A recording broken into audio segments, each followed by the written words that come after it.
Hawaii is the current location of Motorfest, and even though the Japanese playlist has a voice line that goes, maybe the Motorfest will go to Japan, and there's 3 playlists that are Japanese themed in total. We got Japan, we got the Liberty Walk and the Drift playlist, all 3 of those being largely Japanese themed. We actually have more info on what the next game could be from one simple interview I did with the creative director. What's going on, boys? My name is Sid, and today I'm going to be doing what we recently did way more in depth on the Stick Drift podcast, a podcast for all things car culture, racing games and motorsports. Check that out. By the way, I'm going to be drawing 3 winners today for the 9 codes giveaway, and the next code is going to be in today's episode of the Stick Drift podcast. So check out today's episode for an extra 5 entries. But the thing we did in today's episode was go way more in depth on the things that I'm going to be breaking down today, which is all the stuff from my interview with the creative director.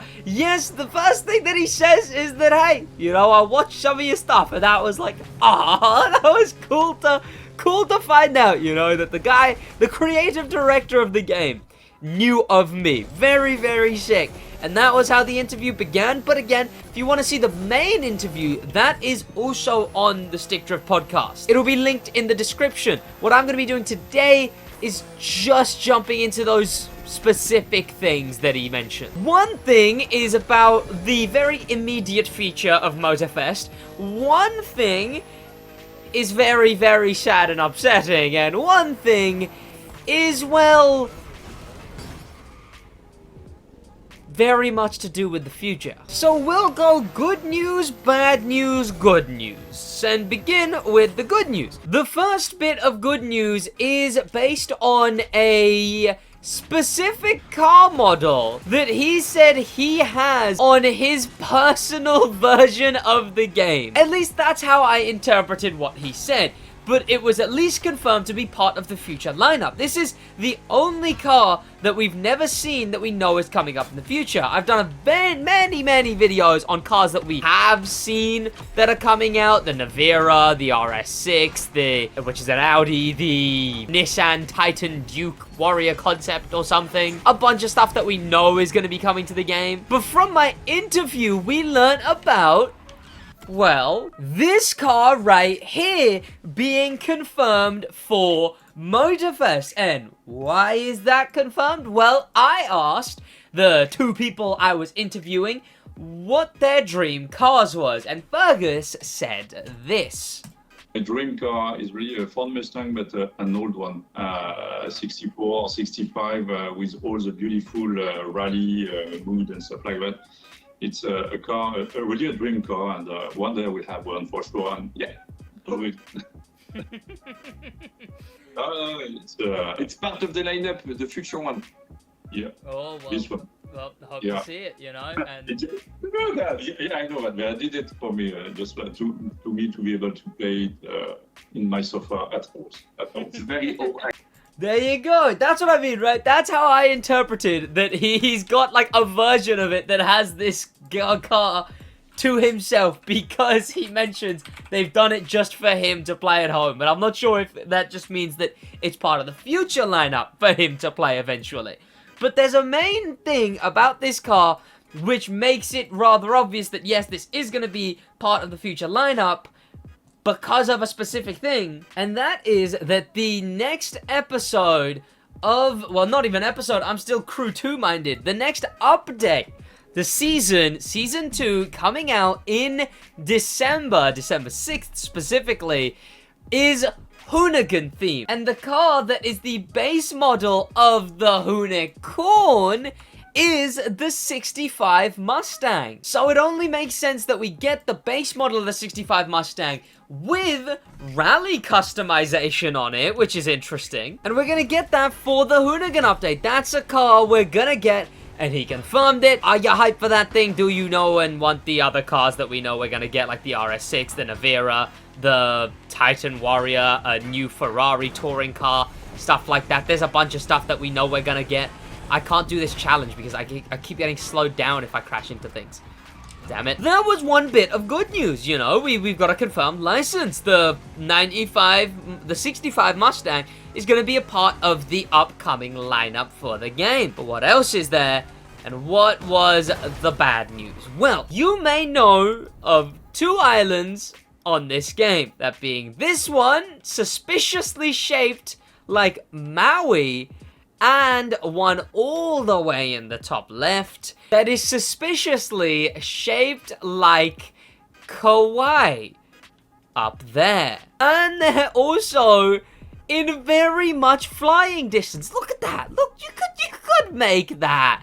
You know, you could make that, but obviously it doesn't have any of the details. It doesn't have the roads. It doesn't have the cities. You know, Maui is supposed to, if I head back over there, have like a major city where that weird square of stuff is. I don't know what that square is, but where that weird square of stuff is in the top right, that is supposed to be an entire city there. And clearly, as you can see, there's nothing there. They look uninhabited.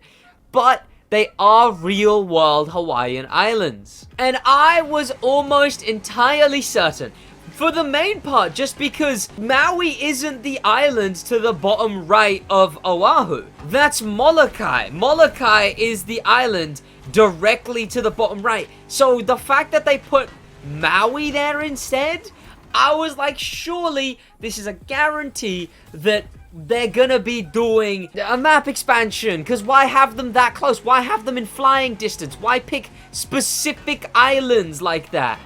Well, the reason for that was, like the creative director says, when I asked specifically about the maps off the islands off of the map, there you go, this was the reply. So what about those? What is there to be said about those, if anything? It's a matter of credibility. Hawaii is an archipelago, so for sure we are currently on Oahu, but it's an archipelago, so it would make no sense to, when it's like very high, when you are looking at the structure of the world, to have nothing all around. So it's like, for credibility structure, it's like that.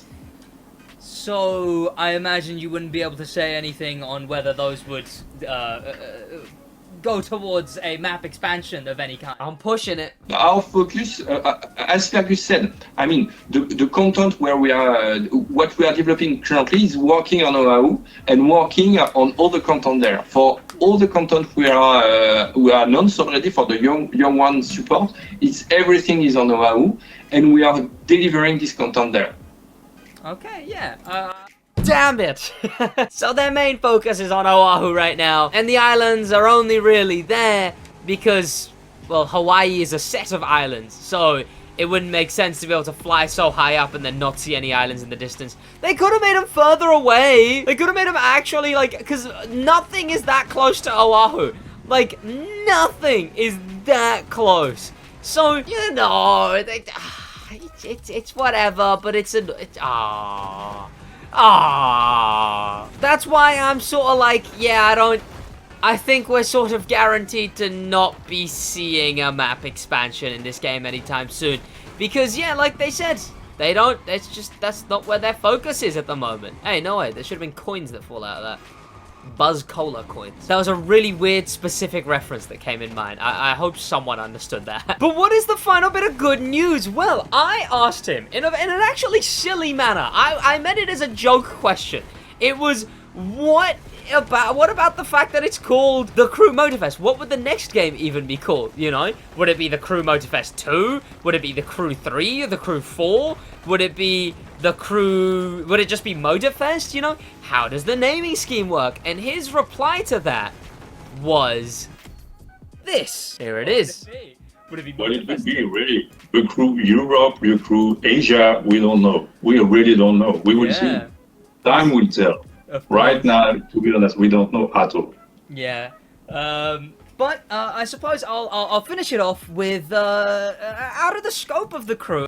And then I asked about their dream cars, and that was the other question. But there you go. There's a few things this confirms. We know that the Crew Motorfest, from my developer interview, we know the Crew Motorfest has been in development for about 5 years. Meaning it was at the start of the Crew 2 where they were like, okay, right, Motorfest, the next game, you know. To be fair, though, it seems like it was more later on that they sort of actually got around to thinking about this specific kind of name, this specific game, because, you know, a lot of things are like, did this already take 5 years? Did five years? So it's like more that, you know, the concept of the game had began being made. But Fergus says this time around they have no idea, but he chucks out some ideas of what it might be, and what he says was the Crew Europe or the Crew Asia.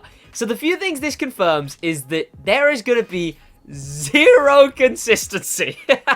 Making the game whatever it needs to be, you know, even though they've done this very Forza style in small map, that kind of thing, and festival, right? Clearly, the next game could just not be anything like that. Like, no consistency. The next game could just be something completely different, and I guess we just have to go, yeah, I guess so. Some people call it an identity crisis. You know, maybe you can call it adapting. Who knows? This thing is massive, Jesus. But it also means we could see a return to a larger map. So people want their big map crew, and it appears that there's a chance we get the bigger map return in the form of the Crew Europe, the Crew Asia. They have been hiring people who make Scalar, which is a brand new Ubisoft engine tool which allows for massive maps, but I don't believe they've made a single game with it yet. And, well, it would make a lot of sense to make a crew game using a massive map tool. And those were the few slightly bigger things in that interview, but the whole interview, like I said, is linked in the description, as well as the episodes of the Stick Drift podcast. Check that out. That's all down there. I'll see you boys in the next one. Thank you to popular members, especially thanks to famous members, and an insane thank you to star members Danimal the Manimal, Grim Pepper, and Extreme Speed, and an insane top of the top thank you to Icon members Extreme Speed and HK Binjuma. That's about it from me, boys. In a bit.